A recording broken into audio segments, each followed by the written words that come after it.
magaalada muqdisho ayaa maanta soo dhaweysay labada hogaamiye goboleed ee kala ah axmed maxamed islaam madoowe madaxweynaha dowlad goboleedka jubbaland iyo saciid cabdulaahi deni madaxweynaha dowlad goboleedka puntland labadan hogaamiye goboleed oo dagaal aanan waxba la isu reeban wada galeen dowladda soomaaliya oo uu hogaamiyo xasan sheekh maxamuud ayaa keentay in xal laga gaari waayo dhammaan isdiidooyinkii dhinacyadooda ka dhexeeyey iyadoona isku dayo badan oo lagu doonayey in khilaafkooda lagu xaliyo ay fashilmeen si kastay ahaataba kadib khilaafyo daba dheeraaday talaadadan maanta taariikhduna ku beegan tahay 10 Febraayo sanadka 2026 muddo dheer kadib ayay labada hogaamiye goboleed Axmed Madoobe iyo Deni soo dhigteen garoonka diyaaradaha ee magaalada Muqdisho. Imaatinka Axmed Madoobe iyo Deni ee magaalada Muqdisho ayaa waxa uu helinayay ilaalo ciidamo hubeysan kuwaas oo amnigooda ilaalinayay. Axmed Maxamed Islaam Axmed Madoobe hogaamiyaha muddada dheer ku fadhiya kursiga dowlad goboleedka Jubbaland ay kaamirooyinka qabteen isagoo ay dhinac socdaan ciidamo hubeysan. Xogaha qaar ayaana tilmaameen kahor imaatinka Madoobe inay garoonka uga soo horeeyeen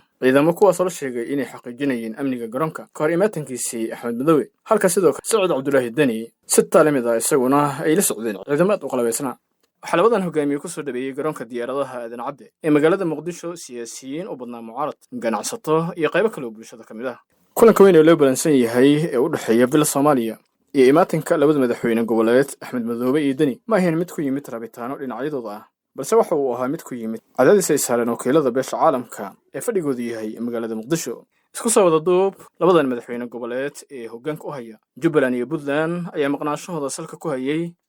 khilaafka kala dhexeeyay dowladda Soomaaliya oo uu hogaamiyo Xasan Sheekh Maxamuud kaasoo meel xun gaaray haddana waxaa la filayaa inay ka qayb galaan shirweyne ay qaban qaabisay dowladda federaalka Soomaaliya kaasoo u dhaxayn doona iyaga iyo saaxiibadooda madasha samata bixinta Soomaaliya.